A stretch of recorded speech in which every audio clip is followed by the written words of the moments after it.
querido pastor Carlos Chaves, ele nos dará a honra da mensagem desta noite.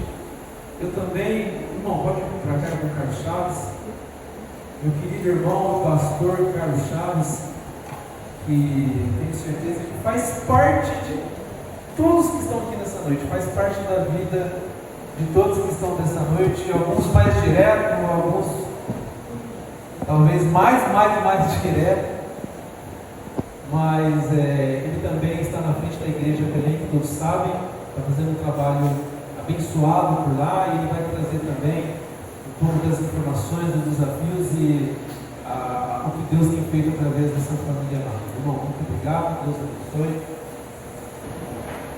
Bem, gente, é um prazer estar aqui.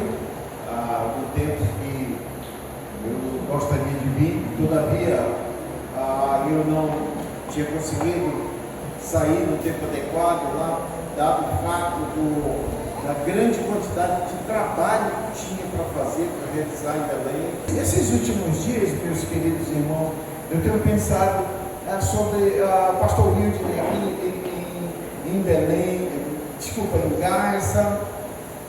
Tenho pensado na luta da igreja em Belém, tenho pensado na luta de algumas igrejas de amigos meus espalhados pelo Brasil. Tenho visto coisas na internet, tenho visto coisas na TV, escândalos espalhando, estourando por todos os lugares de igrejas se dividindo de forma absurda.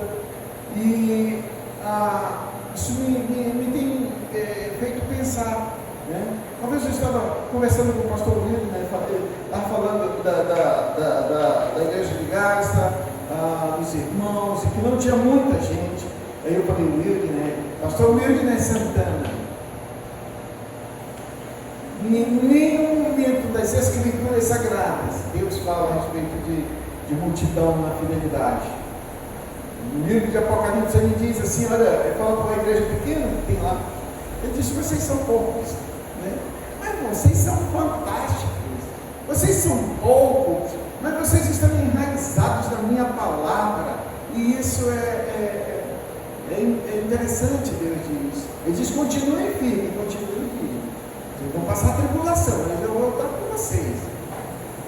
Mas quando nós vemos no Novo Testamento o apóstolo Paulo, o apóstolo Pedro, que é um assunto que a gente vai tratar hoje à noite, a gente vê Deus falando a respeito de enganadores e trapaceiros, e diz, eles crescem, eles são multidões, e por ser ele ainda diz assim, e muitos seguirão esses grupos.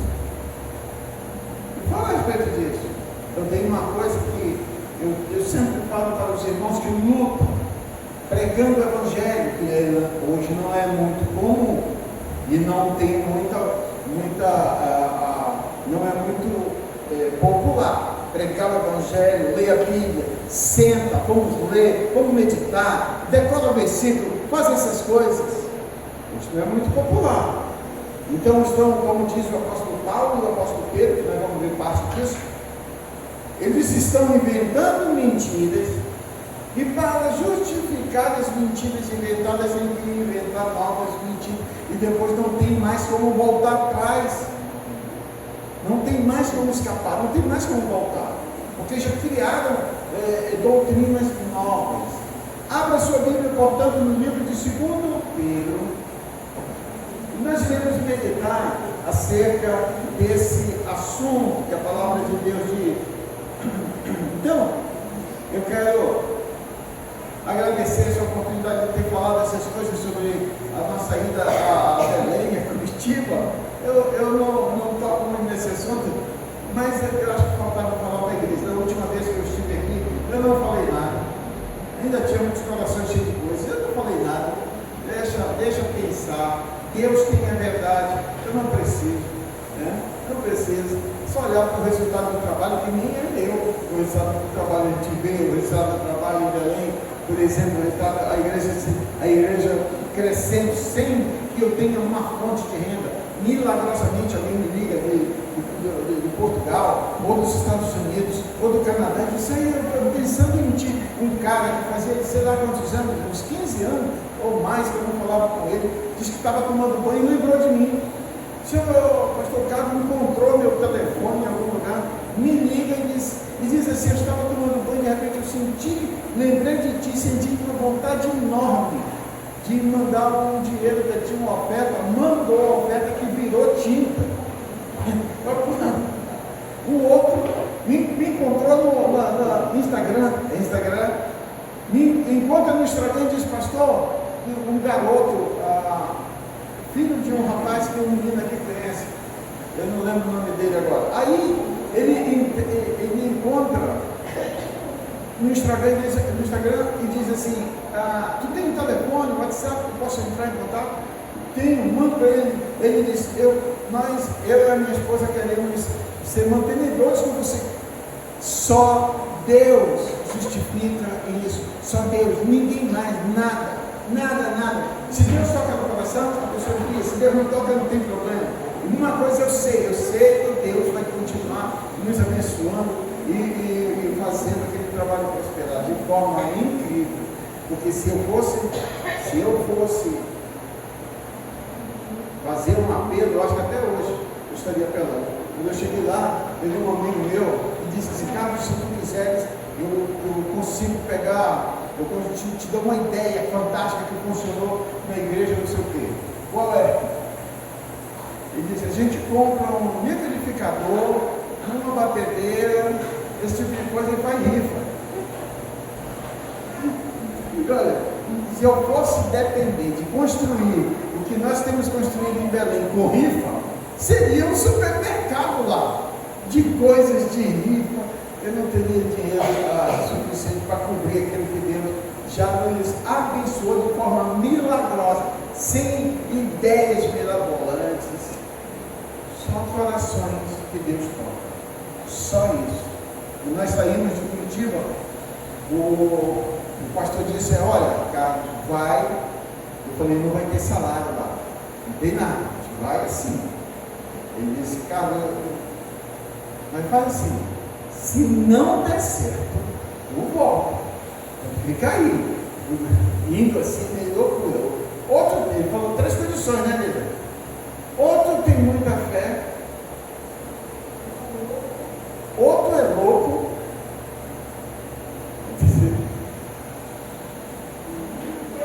eu não lembro da terceira, mas ele falou essas coisas. Outro é louco, tem muita fé, cara, eu não sei o quê. Mas faz assim, se der tudo errado, eu volto. Volta que a porta está aberta aqui.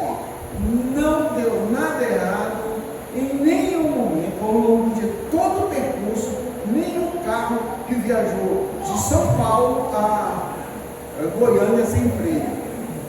Só ia devagar, não tinha freio. Quebrou uma peça no meio da estrada aqui, atravessando aí. E a oficina que eu parava no meio do caminho não tinha como produzir a peça, e não tinha peça assim. Enfim. E chegamos em Goiânia, trocamos o barco, vamos embora, vamos parar. Fantástico. Nada deu errado, nem o carro, né? Chegou em paz. Alguém disse que não ia chegar, mas chegou. Segundo Pedro, o apóstolo Pedro, ele estabeleceu a igreja.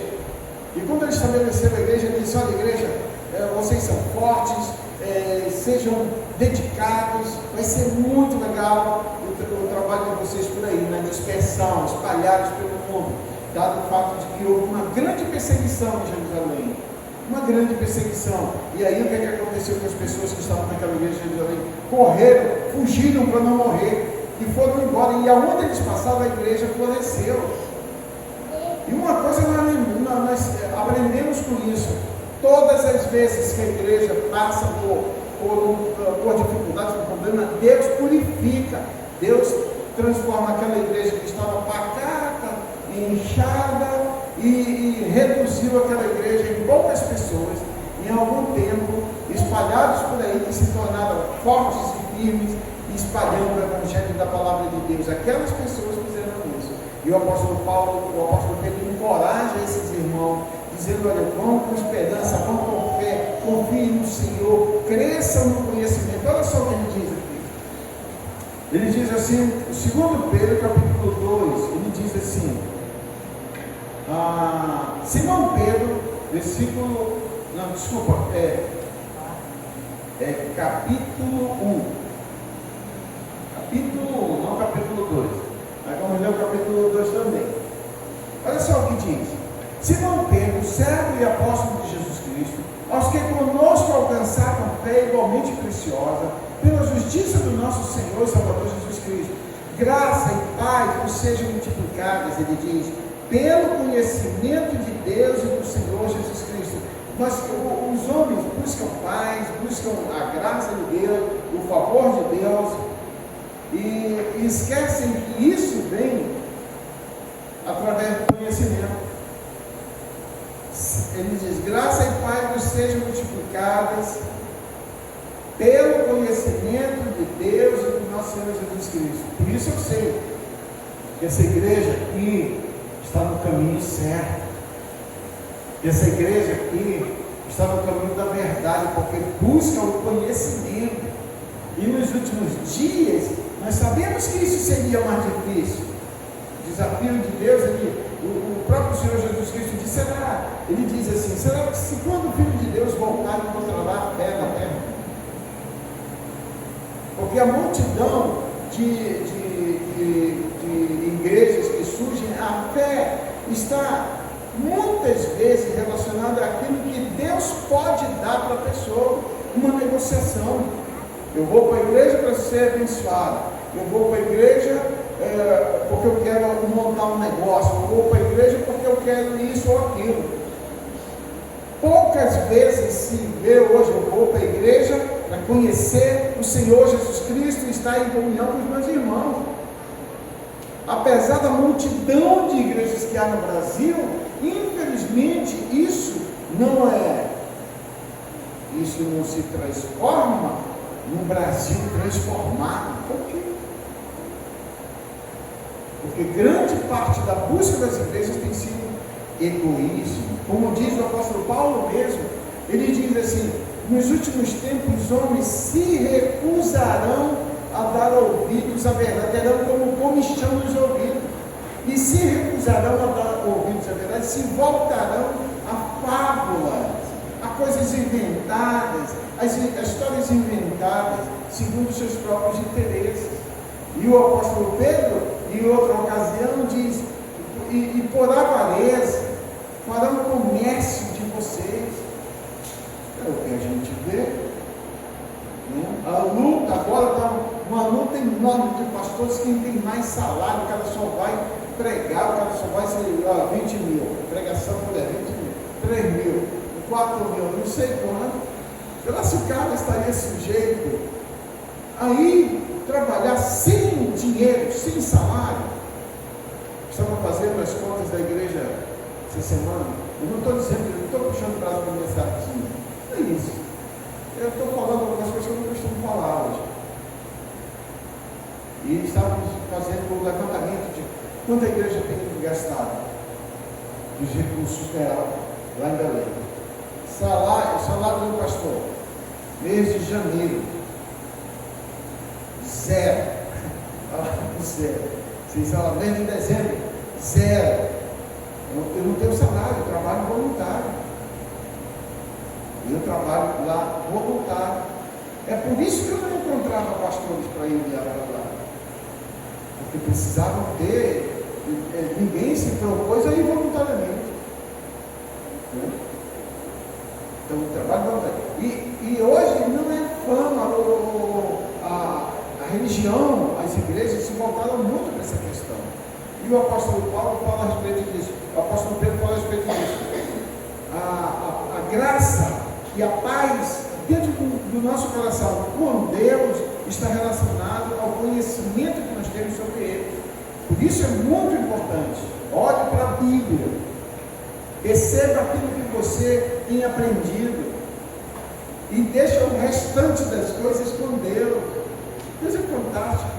Eu costumo pregar para alguns lugares onde eu vou, ou conversando com algumas pessoas, onde eu viajo, eu vou fazer alguma coisa, eu falo para as pessoas coisas que não deveriam, como por exemplo, coisa que não precisava. Gente, Deus existe. Ei, Deus existe. Confia nele, espera nele, tem confiança nele. Isso é fantástico, essa confiança. Não é nada mais, não é um bem que vem, não é uma prosperidade que esteja à vista, apenas Ele existe. Salmo 23 fala a respeito disso. Salmo 23, que foi mal traduzido no Brasil, colocaram uma palavra, uma frase que não existe, e aí nós aprendemos uma coisa errada e repetimos: o Senhor é meu pastor e nada me faltará. Isso é errado. Faltou alguma vez alguma coisa para você? Faltou saúde, te adoece, tem até medo de morrer. O Senhor é meu pastor, nada me faltará, mas às vezes falta dinheiro para pagar uma conta. O Senhor é meu pastor, nada me faltará, mas falta amizade, falta amor, falta paz, falta um monte de coisa. Mas sabe como é que está no original, que não tem esse negócio de nada me faltará? Ele diz assim, no original: o Senhor é meu pastor e não faltará. Não diz nada, não existe essa palavra nada. Ele não irá faltar. Isso é fantástico. Deus está sempre presente conosco, Deus está sempre cuidando de nós. Nós fixamos os olhos em outros lugares. Esse é o nosso risco nos dias atuais. E esse nada tocou no coração de um monte de gente. Quando perceberam que faltou, se decepcionaram por Deus e abandonaram. Tem muita gente assim. Conheço dezenas de pessoas que abandonaram Deus por uma decepção que tiveram, que alguém disse que teria, que receberia alguma coisa, não recebendo, se decepcionaram. Aí olha só o que ele continua dizendo. Visto no versículo 3, visto como o seu divino poder nos deu tudo o que diz respeito, ou o que é necessário para a vida e piedade, pelo conhecimento daquele que nos chamou pela sua própria virtude. Outra coisa, nós recebemos tudo o que nós precisamos para a nossa vida santa, que é essa piedade, pelo conhecimento. Continue lendo, continue meditando, continue decorando, e tudo que você precisar, Deus suprirá as suas necessidades. Isso é fantástico. Alegre-se sempre no Senhor. Alegrai-vos sempre no Senhor, Deus diz. Ele diz assim no versículo 4: pelas quais Ele nos tem dado grandíssimas e preciosas promessas, para que por elas fiqueis participantes da natureza divina, havendo escapado da corrupção pela concupiscência que há no mundo. Então, outra coisa também que ainda ele aborda sobre essa questão da sua palavra, ele diz: as suas grandíssimas e preciosas promessas estão na palavra de Deus. Isso é que nos traz a natureza divina, isso é que nos deixa parecidos com Cristo, isso é que nos ajuda a termos uma vida de santidade, o conhecimento. A palavra de Deus diz, e hoje é usado muito por políticos, né? Conhecereis a verdade me libertará. Está falando dessas verdadezinhas, de coisinha. Quando a gente entende que a verdade é Jesus Cristo, e que Ele de fato, de verdade, liberta completamente a nossa vida, isso aí tem uma grandiosidade enorme. Conhecer a verdade é conhecer Jesus.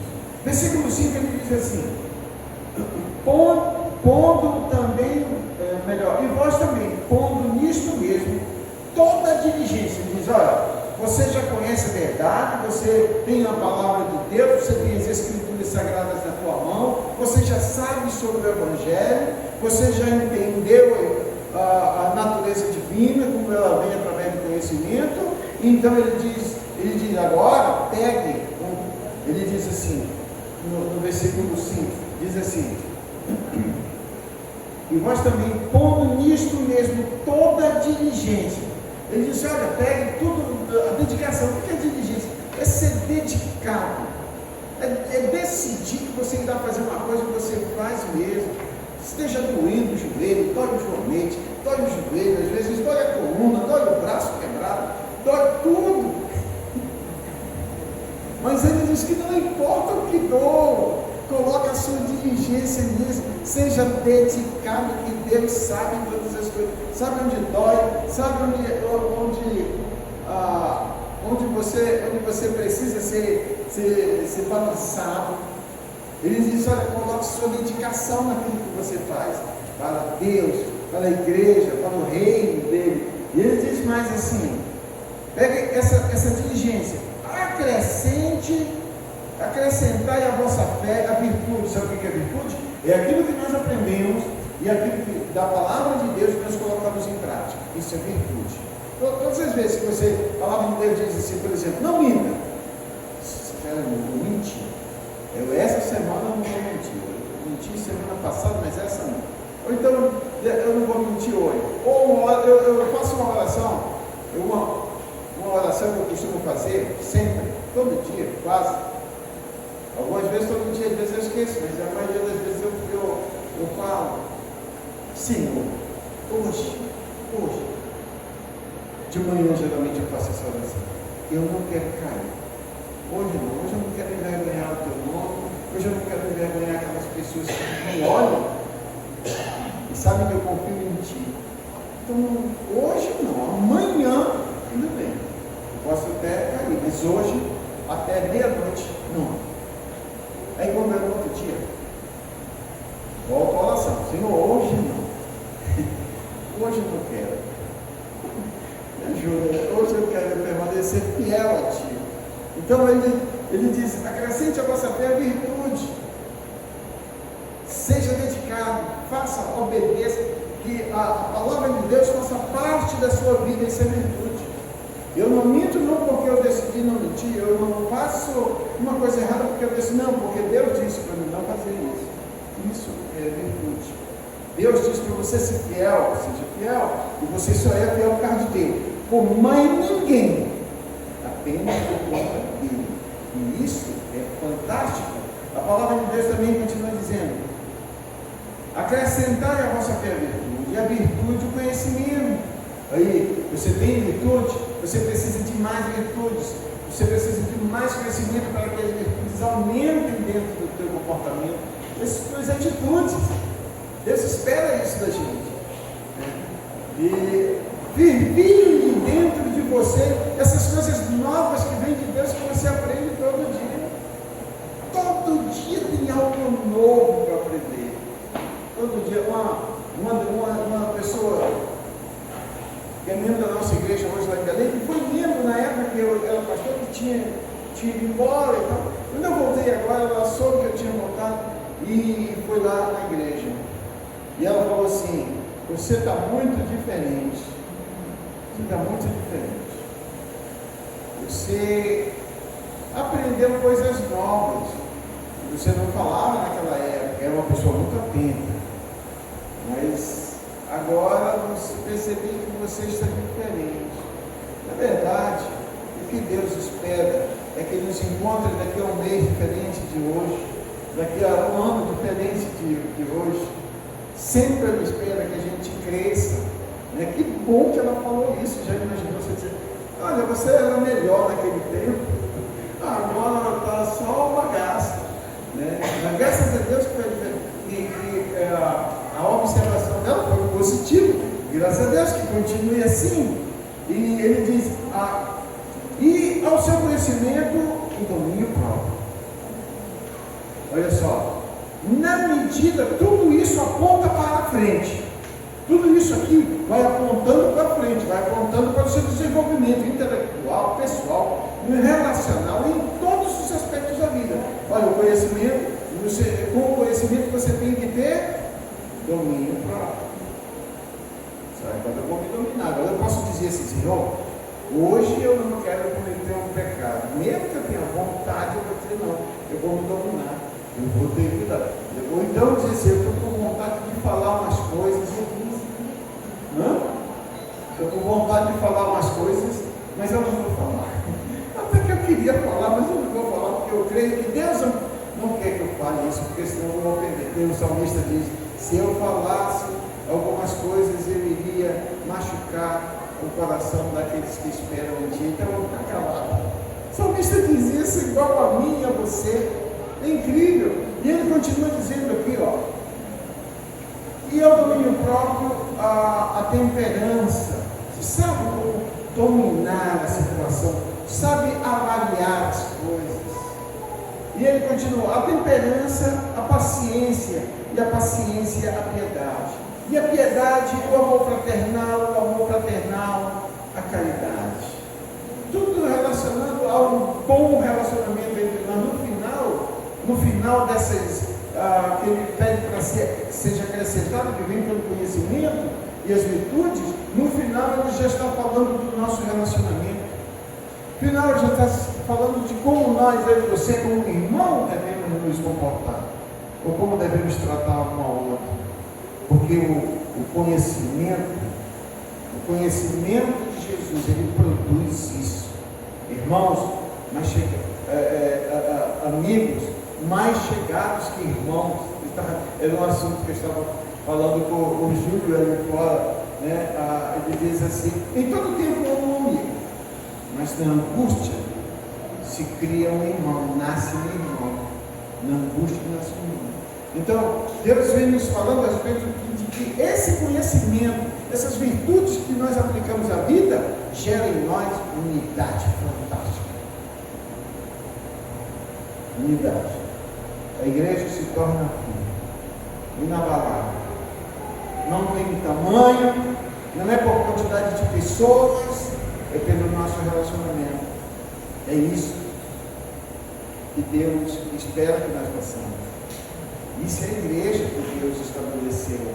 Isso é a forma que Ele quer que a gente cresça. Nós crescemos primeiro naquilo que Deus quer em nós. E depois espalha, escorrega. Que sai das quatro paredes e vai, como o pastor Wilson estava falando no início, vai lá fora. Fora dos portões a vida religiosa começa a acontecer. É lá fora que a santidade acontece. Jesus Cristo, a Bíblia diz no livro de Hebreus, Jesus, para santificar seu povo, morreu fora dos portões. Então, santidade mesmo acontece lá fora. É lá fora que a gente tem que dizer não ao pecado que nós queremos cometer. É lá fora, na maioria das vezes, que nós temos que ter domínio próprio no que vai falar. É lá fora que muitas vezes nós temos que dominar os nossos pensamentos e as nossas ações. É lá fora que dentro, nesse antisséptico espiritual, nessa nave de santidade, a gente se abraça e fala, eu tenho tentação. Tentação é lá fora. E é isso que Deus aborda. Esse é o desafio da igreja, desse tipo de coisa. Ele diz assim, no versículo 8, porque se em vós houver e abundarem estas coisas, não vos deixarão ociosos, nem estéreis, no conhecimento do nosso Senhor Jesus Cristo. Vai ter frutos. Ele diz, vai frutificar. Não somente isso, ele diz, vai germinar, vai brotar, vai produzir. E ele fala o Isaías capítulo 55, 54. Ele diz, se a palavra de Deus estiver em vós, ele diz, se a água vem do céu e internece a semente dentro, é assim a palavra de Deus. O mesmo Isaías 50 está aqui. E fala a respeito desse versículo, de que a chuva, assim como a chuva cai do céu e a neve, e para lá não volta, antes de regar a terra, enternecer a semente, fazer germinar, brotar e dar fruto, e dar alimento àquele que planta. Ele disse, assim será aquele que tem dentro do meu coração, dentro do seu coração, melhor, a minha palavra, não voltará para mim vazia. E aqui o apóstolo Pedro coloca de uma maneira diferente, falando a mesma coisa. Vocês não ficarão infrutíferos. E a gente pensa que infrutífero pode ser uma multidão de pessoas, pode ser. Não, pode ser. Mas também pode ser em que eu era daquele jeito e agora sou diferente. Isso é fruto de justiça. Não?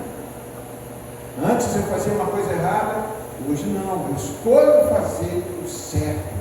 Isso é fruto de justiça, porque eu aprendi a fazer o certo com a palavra de Deus. Isso é fantástico. E ele continua dizendo aqui: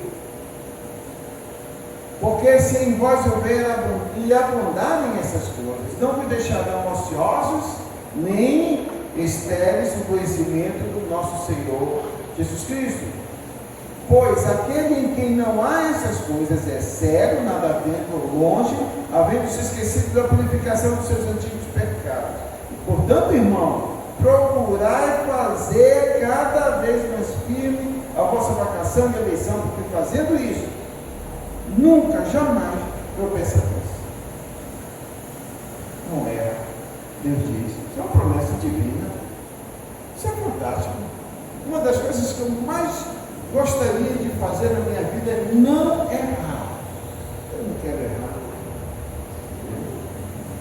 Às vezes algumas pessoas, aconteceu em alguns lugares, e algumas pessoas cometeram alguns pecados. Estou falando a nível pastoral. Cometeram alguns pecados e horríveis e feios e escandalosos. Eu me afastei dessas pessoas. Aí alguém me disse: mas a gente se afasta, você se afastou, mas nós não somos melhores, porque você está se sentindo bem. Eu digo: não, eu já me afastei, porque eu sou pior. Você quer acabar comigo é me colocar como uma pessoa que acha que o errado é certo. Eu vou repetir, eu não tenho jeito, eu sou um cara influenciado. Se alguém, o sujeito acredita que, por exemplo, trair a esposa é uma coisa normal e que eu posso relativizar isso, eu andando com esse sujeito, eu vou fazer igual, não tem jeito. Não tem jeito. Aí o que eu faço? Se você acha que eu não tenho nada com uma pessoa que comete um erro, eu não sou uma pessoa perfeita, eu cometo erros, mas eu cometo erros e dou nome aos erros, são erros. Eu não posso dizer que erros e relativizar, não, mas é só um errinho, é isso que o diabo quer, é só uma coisinha, vamos passar a mão por cima, não tem nada a ver. Eu vi isso acontecer na igreja Águas Brancas, em São Paulo. O cara começou, não, porque tem umas coisas na Bíblia que eu não concordo, não sei o quê. Passou um tempo, 2 anos depois, e ele está querendo até hoje atualizar a Bíblia. Sabe o que é atualizar a Bíblia? Ninguém, em 3.600 anos de história da Bíblia, 3.600 anos, 1.600 anos do Velho Testamento, 12.000 do Novo Testamento, somando 3.600 anos, ninguém em toda a história da humanidade, uns 3.600 anos, foi atrevido a ponto de dizer: vamos atualizar a Bíblia. E o cara está querendo atualizar a Bíblia. Isso aqui não pode mais, que é muito radical, não sei o quê.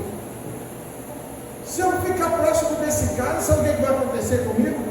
Eu vou dar algumas sugestões, que tem coisa aqui que eu não concordo, mas eu aceito porque foi Deus que disse.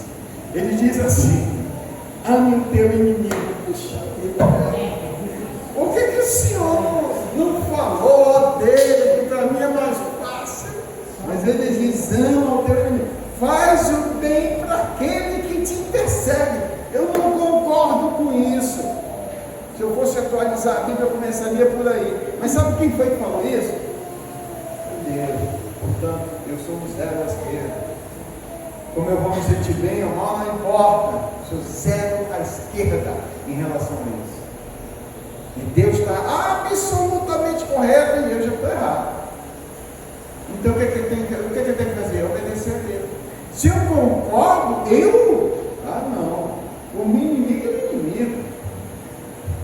O cara que está me perseguindo, não vou orar por ele. Imaginar uma das coisas difíceis na religião: o cara está lá te perseguindo, jogando pedra em você e você tem que orar. Abençoa esse rapaz. Se não é arriscado, se aproximar de coisa errada, é porque você está convencido de que Deus precisa mudar e você não. Então, continue firme no Senhor, porque nós corremos riscos. por correr riscos. Olha só, eu quero fazer essa última leitura. Me perdoa pelo tempo que eu já avancei demais. É porque eu falo muito mesmo. Mas assim, isso é um erro que eu tenho que corrigir, tem que ter domínio próprio. E isso é uma coisa que eu estou lutando ainda. Capítulo 2, eu só vou ler, não vou explicar, porque a própria palavra é auto-explicada nesse caso. Capítulo 2, olha só o que diz. E também houve entre o povo falsos profetas, como também entre vós haverá falsos mestres, que introduzirão encobertadamente heresias de perdição, e negarão o Senhor que os resgatou, trazendo sobre si mesmo repentina destruição. E muitos seguirão as suas dissoluções, pelas quais será blasfemado o caminho da verdade, e por avareza farão o comércio de vós, negócios, com palavras fingidas, sobre os quais há de largo tempo, não será tardia a sentença e a sua perdição não dormita. Porque se Deus não poupou os anjos que pecaram, mas havendo-os lançado no inferno, os entregou às cadeias da escuridão, ficando reservados para o juízo, e não perdoou o mundo antigo, mas guardou a Noé, a oitava pessoa, e pregou ele da justiça, ao trazer o dilúvio sobre o mundo dos ímpios, e condenou a destruição as cidades de Sodoma e Gomorra, reduzindo-os a cinza, e pondo-as por exemplo aos que vivem impiamente, e livrou o justo Ló, enfadado da vida dissoluta dos homens abomináveis, porque esse justo, habitando entre eles, afligia todos os dias de sua alma justa, vendo e ouvindo sobre as suas obras injustas. Assim sabe o Senhor livrar da tentação os piedosos e reservar os injustos para o dia do juízo, para serem castigados, mas principalmente aqueles que, segundo a carne, andam em suas concupiscências e imundícia, e desprezam as autoridades, atrevidos, obstinados, não receando blasfemar das dignidades, enquanto os anjos, sendo maiores em força e poder, não pronunciam contra eles juízo blasfemo diante do Senhor.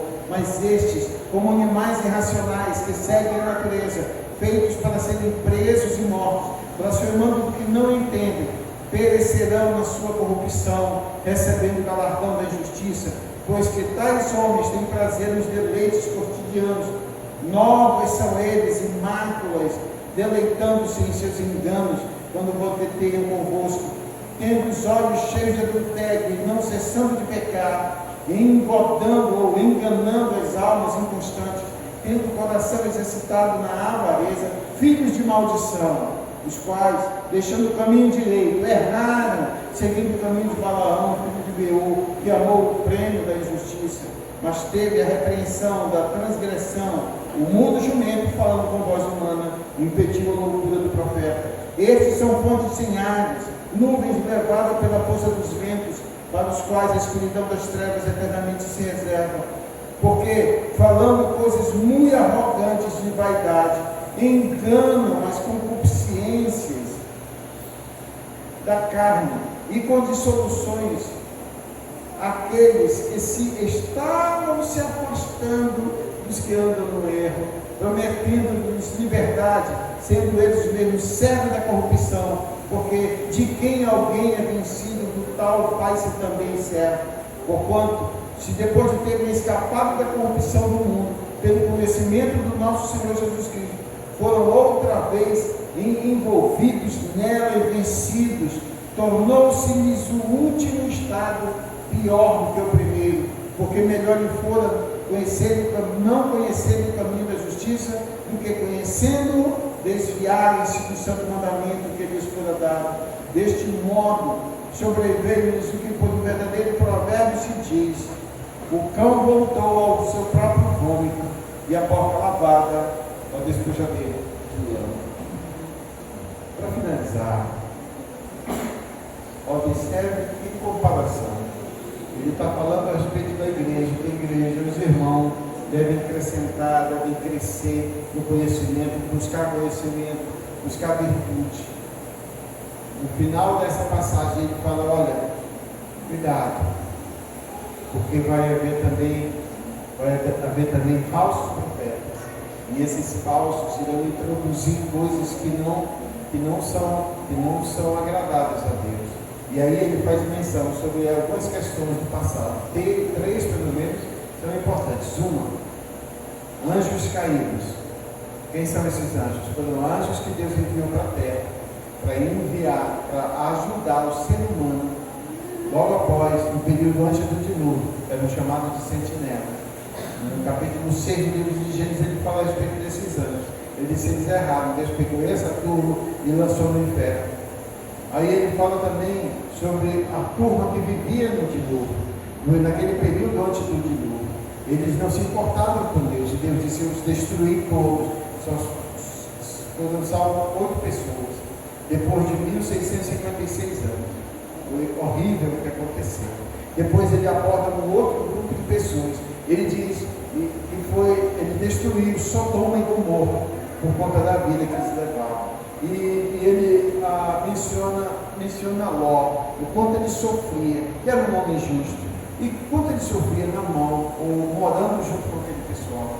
Eu não sei por que Deus, e Deus vai e associa tudo isso, dessas coisas horríveis que aconteceram no passado, à igreja atual. Isso me assusta. Por que ele faz isso? Por que ele não fala apenas de uma coisa, um probleminha pequeno? Não. Ele usa, nesse contexto, ele usa as piores coisas que já aconteceram na história humana, contra o ser humano, e fala a respeito da igreja. Ele diz: cuidado com isso. E termina dizendo que as pessoas que começam, que trilham esse caminho errado, elas são mencionadas, são consideradas como cachorro que volta ao seu vômito, ou uma porca lavada que volta a tomar banho na lama.